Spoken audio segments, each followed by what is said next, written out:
So hi everyone, today in this video we're gonna develop another mental model that can be useful for you, since mental models are a representation about how the reality works, and as much more you grasp them, better is your probability so to get what you want. That is, so developing the prosperity that everyone is in this world so to got.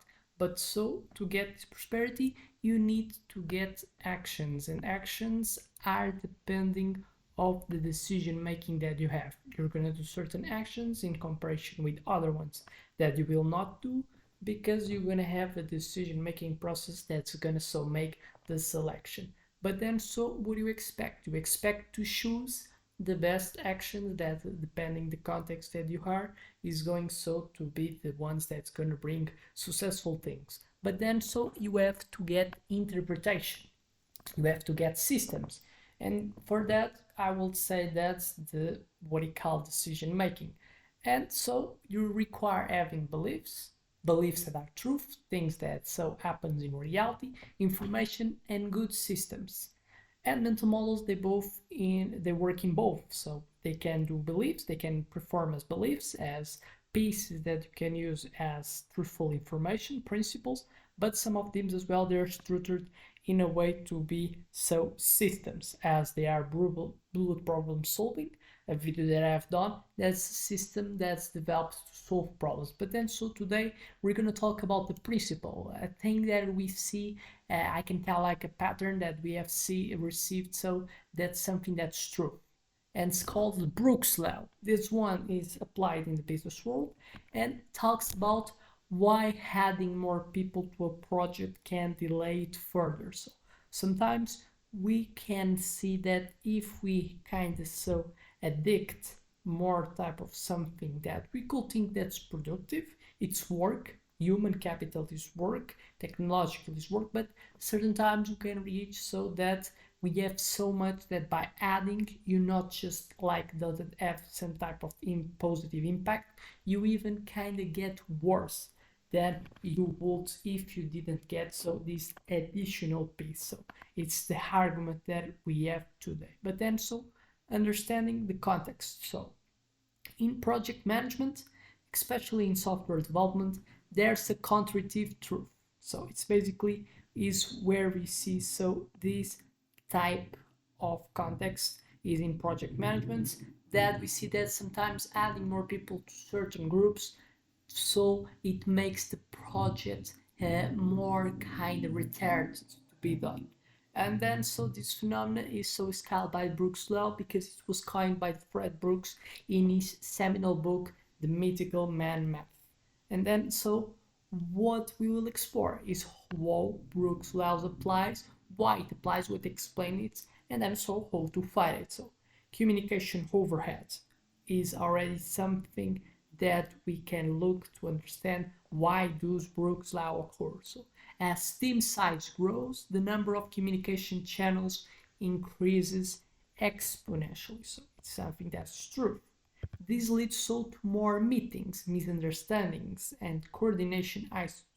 So it's something that we see. As much more people are involved in a project, more kind of potential, more kind of possibilities exist on so the interactions that exist. And then, so obviously more type of negative interactions, more type of uncertainty, more type of things not getting in accord, which so makes harder to get the benefit of having a group. That's so the reunion, the synergy that tends to happen when I got a union of people so working towards the same objective.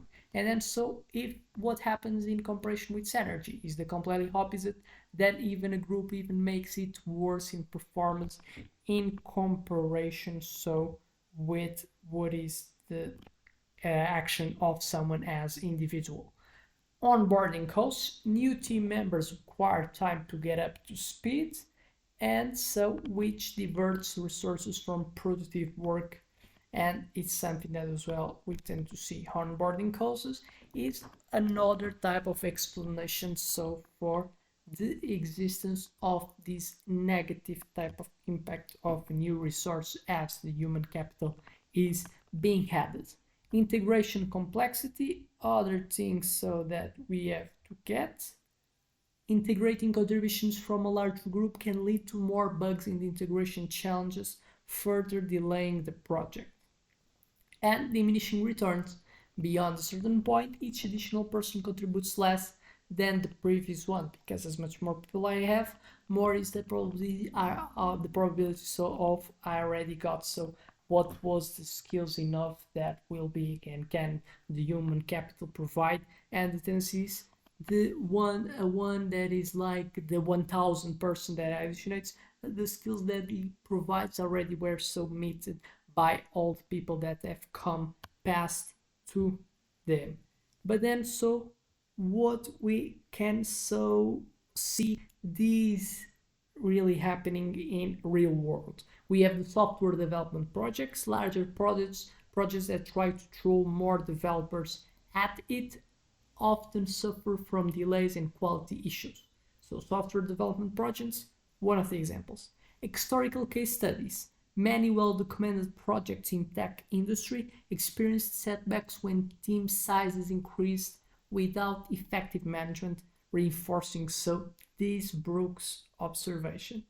And we have as well non-tech applications. So even in non-software projects, if you add too many people without clear roles or coordination, you might see as well similar delays. But then, so how to apply how to try to not so this Brooks law apply in your project. So how to not suffer with this problem of much more people get additionated at a certain point that becomes worse.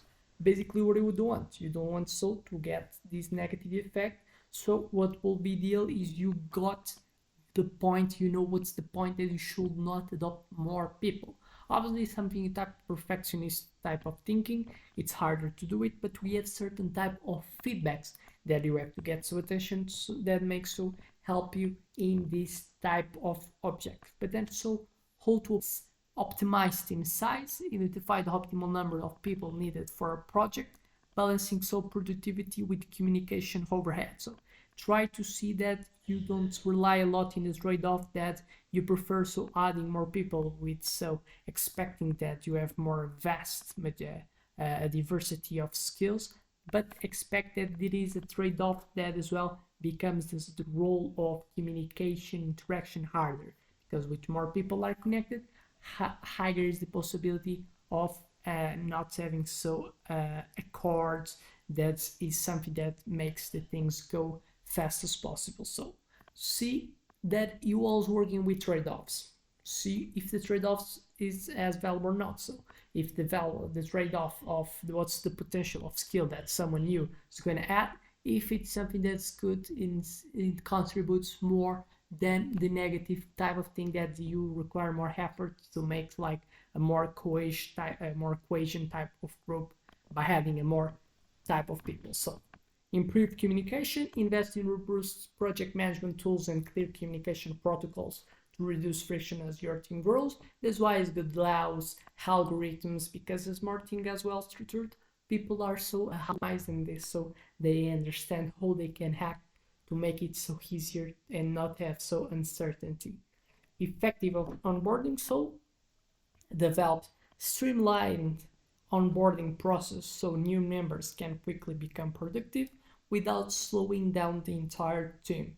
Modularized work, that's one is really important. Break projects into independent models that can be worked on in parallel, minimizing integration challenge. That's really important because as much less people, sometimes they tend to get in the decision making of certain specific action better. It becomes the action, the decision making becomes less in terms of time in existence because less people are thinking. And then if you kind of modularize in groups that are really specialization, have really knowledge about the thing, and they don't just like talk words, if you kind of get the people in models then working so in sample in some specific type of actions, small groups, but groups that are people that are really specialized in that actions is the tendency to best way in that was in this like explanation of the specialization term in our economics that we have today. Focus on quality over quantity. It's like the best takeaway. Sometimes a smaller, highly skilled team can outperform a larger group that is less coordinated. So that's the main takeaways that I want you to take from this video. I expect this was so something that you can take certain type of insight. With that much more to say, thank you. Don't forget to subscribe, put a like if you like the video, and see other videos that can may so trigger your interest. With that much more to say, thank you and see you in the next one.